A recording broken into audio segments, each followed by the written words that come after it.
All right, let's dive right in, folks. Today we're looking into some pretty serious allegations swirling around the Guyana police force. We're talking about corruption, specifically claims against Assistant Police Commissioner Brutus, and really looking into whether the systems in place to prevent this kind of thing are actually, actually working the way they should. Yeah, it's a tricky situation, isn't it? You'd think that with all the safeguards, all the checks and balances in place, these issues would be caught a lot sooner. Exactly. And to try to get to the bottom of it, we're looking at an article from News Source Guyana. It's titled, Systems to Guard Against Corruption and Money Laundering Are Working, says VP Jagdeo. Oh, wow.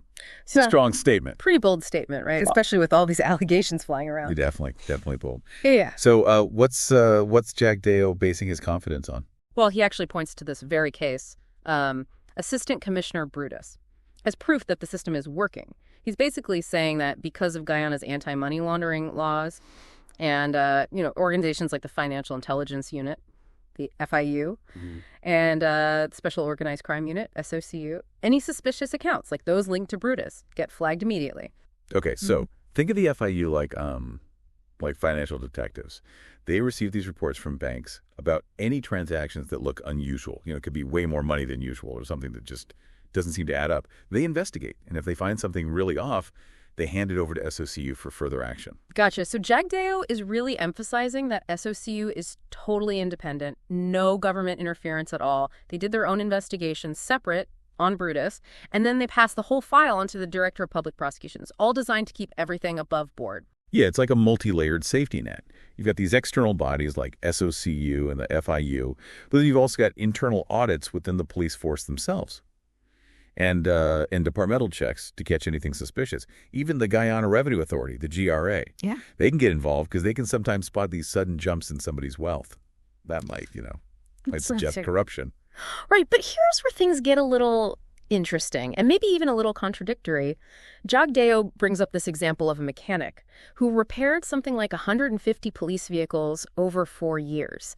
And get this, the guy never got paid, even though the government had budgeted for it. Wow, now that's a major red flag. If the money was allocated, where did it go?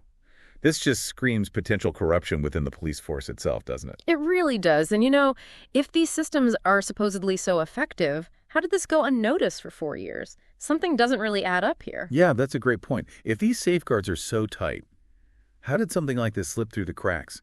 It makes you wonder how effective those internal audits and checks really are. For sure. And then Jagdeo also boasted that Guyana got a really good review from the Caribbean Financial Action Task Force, the CFATF, for its anti-money laundering efforts. Apparently their laws and institutions all meet the international standards. But again, how does that square with what we're seeing here? It's like having all the best equipment, but not actually knowing how to use it properly. Yeah. Meeting these international standards is great on paper, but it doesn't automatically mean corruption's got to be stopped. Yeah. Right. Enforcement is key. And this whole case just raises questions about how well those standards are actually being applied in practice. Yeah, and then there's this whole political angle, too. Jagdeo claims that the government's all about accountability. It doesn't matter who you are. But then he kind of turns around and accuses the opposition of trying to, make the entire police force look bad, based on just the actions of a few groups. Yeah, that's classic deflection, isn't it?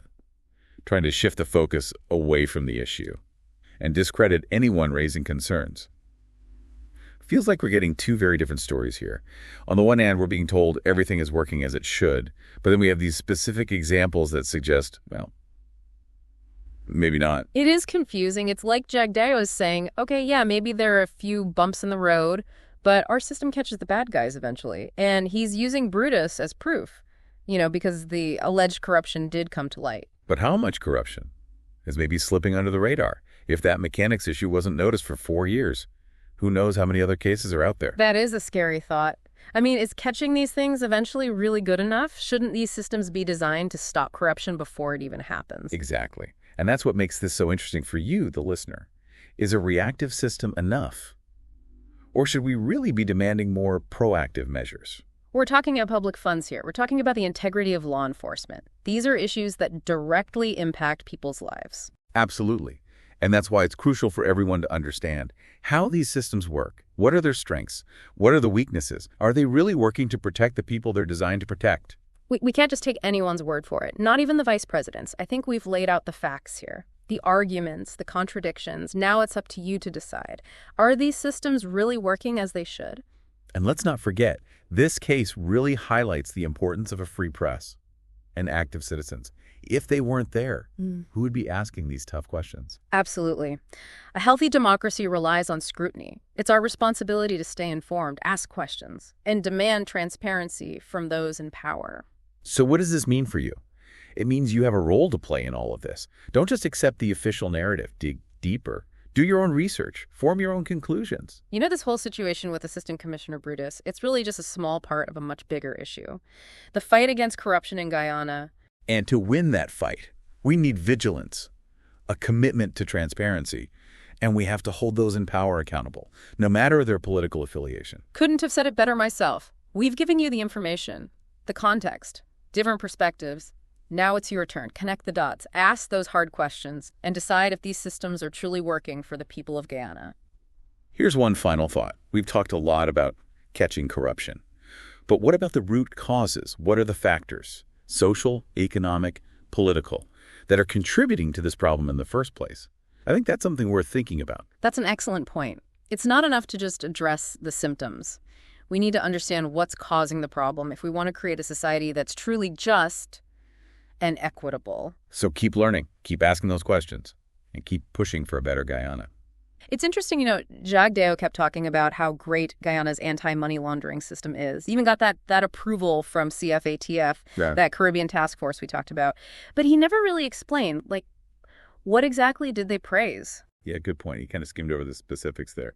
So CFATF, they use this really comprehensive set of criteria to assess a country's ability to, fight money laundering and terrorist financing.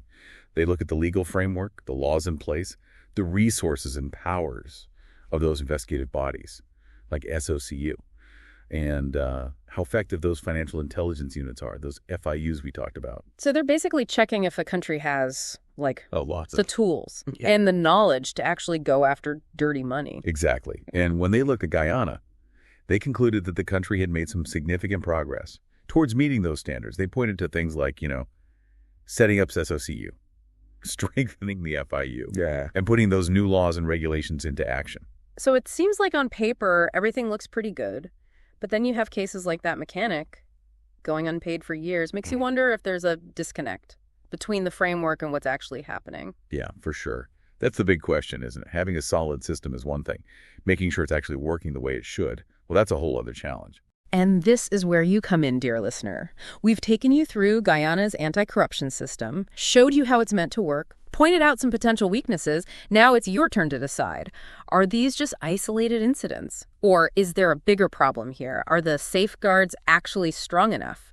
Or do they need some serious work? Remember, this is about more than just Assistant Commissioner Brutus. It's about the integrity of the Guyana police force, and really the trust between citizens and the government. If people lose faith in the institutions that are supposed to protect them, where does that leave them? We've certainly dug deep into a complicated issue here, but hopefully this has given you the knowledge and the tools to think critically and come to your own conclusions. So keep asking those tough questions, keep holding your leaders accountable, and keep pushing for a better Guyana.